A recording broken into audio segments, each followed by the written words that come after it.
तो यहाँ पर 1 महीने तक आराधना की, प्रतिदिन स्नान करके पवित्र होकर के कपड़े बदल करके और धूप दीप फिर शंख जल इस प्रकार से षोडशोपचार से भोग राग नैवेद्य करती थी। अभी तो प्रस्तरमयी मूर्ति यहाँ है, पहले बालू की मूर्ति बना लेती और पेड़ के नीचे रख देती और वहीं पर उनकी पूजा करती कात्यायनी के रूप में, और कहती क्या, कात्यायनी महामाये जोगिन्नधीश्वरी महाजोगिन्नधीश्वरी नंद गोपसुतम देवी पति में कुरुते नमः। वो जानती नहीं थी ये पति किसको कहते हैं, उपपति में विवाह किसको कहते हैं, किंतु बचपन से ऐसा करती थी। यदि वो जानती और गोपियों का संग हुआ होता तो पति न कह करके और दूसरा शब्द कोई प्रयोग करती, उपपति प्रियतम शब्द का प्रयोग करती या और कुछ करती। इसलिए जब 29 दिन हो गए तो 30वें दिन सब छोटी छोटी बालिकाओं ने, उस समय की जो विवाहिता स्त्रियां भी थीं, अभी बच्चे नहीं हुए हैं, वो भी कुंवारी के समान ही रहती हैं, ललिता विशाखा चित्रा श्रीमती राधिका और चंपकलता इंदुलेखा रंग देवी सुदेवी और विपक्ष वाली पद्मा चंद्रावली सभ्या भद्रा कुंदलता, ये सब 1 वर्ष के अंदर में विवाह हुआ जिनको बच्चा नहीं वो उसको भी उसी रूप में रख लेते हैं। तो वो भी उनको निमंत्रण आज किया की हलो बागे से तो उनको निमंत्रण किया कहा जी आज ये आ जाएंगी तो हमारी पूजा सफल हो जाएगी। इसलिए अंतिम दिन में पूर्णिमा के दिन में जब पूर्णिमा आई सब गोपियों को निमंत्रण किया।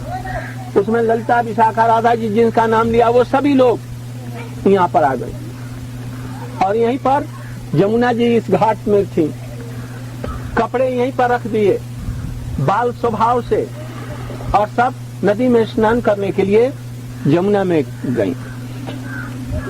4 बजे का समय, ब्रह्म मुहूर्त का समय, और जब स्नान करने लगी तो ठंड भी थी उस समय काफी, ठिठुर भी रही थी, तभी स्नान किया बड़ी लालसा के साथ में।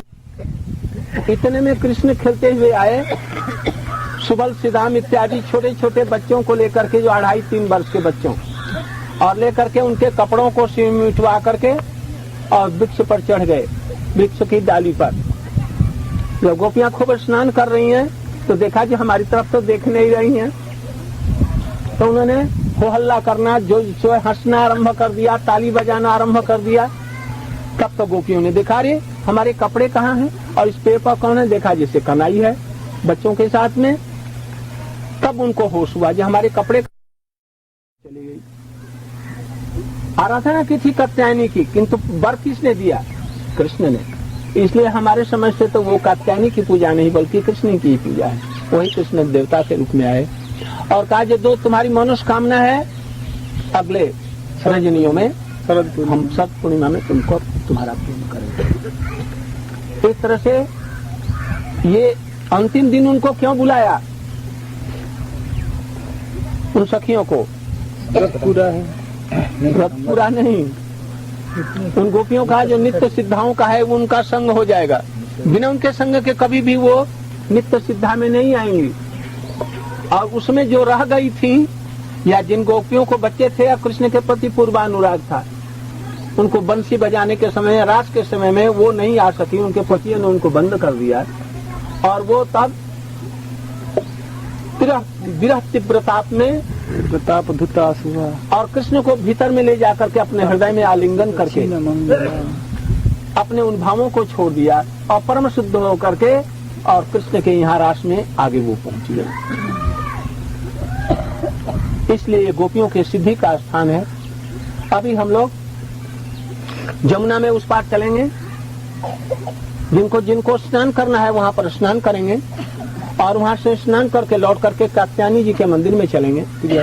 वहाँ पर धूप दीप से उनकी आरती करेंगे और ये मंत्र हम पाठ करेंगे और वहीं पर पुष्प दे करके उनको प्रसन्न करेंगे, कृष्ण को प्रसन्न करेंगे और उनसे प्रार्थना करेंगे जैसे गोपियों की आपने मनोस्कामना पूर्ण की, हम लोगों की भी मनोस्कामना पूर्ण करें।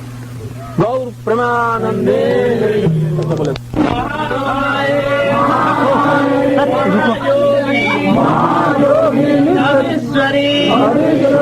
नंद गोपाल देवी पतिम में गुरुदे नमः कात्यायनी महामाये महायोगिनी महेश्वरी नंद गोपाल देवी पतिम में गुरुदे नमः कात्यायनी महामाये महायोगिनी नंद गोपाल देवी पतिम में गुरुदे नमः